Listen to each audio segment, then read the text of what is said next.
Welcome to a Lume Minute, brought to you by This Is Perimenopause and Lume Women's Health Clinic.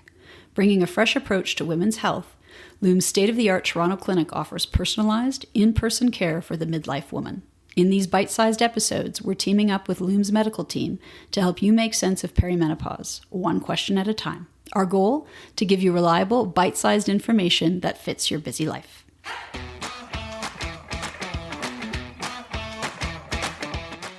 Today's question for Dr. Woganee Filate is, I want my hormones checked. Will this be helpful?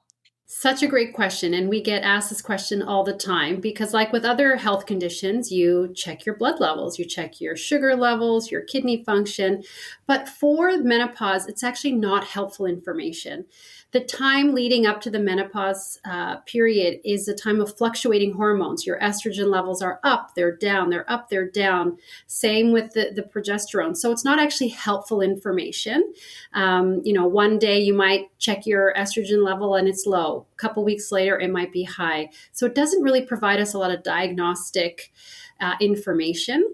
Instead, as I try to remind patients, menopause is a clinical diagnosis, meaning we go based on symptoms, changes in your menstrual cycles, presence of symptoms classically associated with the menopause transition, and your age. So that's really how the diagnosis comes about. So for the average woman, blood work is not helpful, but there are some cases where blood work is useful. So as we said, we usually rely on our menstrual cycles to tell us where we are along in the menopause transition and when in fact we're in menopause. But what if someone isn't menstruating? For example, they've had a hysterectomy, so they can't use their periods to tell them when they've been period free. In that case, there may be a role to measure hormones.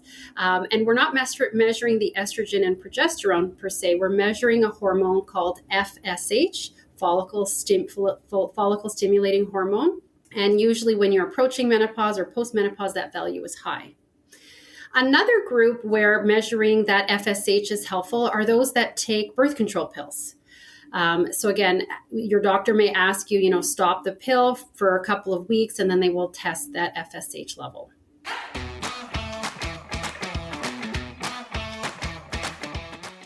Thanks for joining us for today's Lume Minute. For more information, follow This Is Perimenopause and check out Lume Women's Health Clinic. There's a link in the show notes. This information is not intended as medical advice. The intent of this information is to provide listeners with knowledge to support more efficient and effective communication with their medical providers.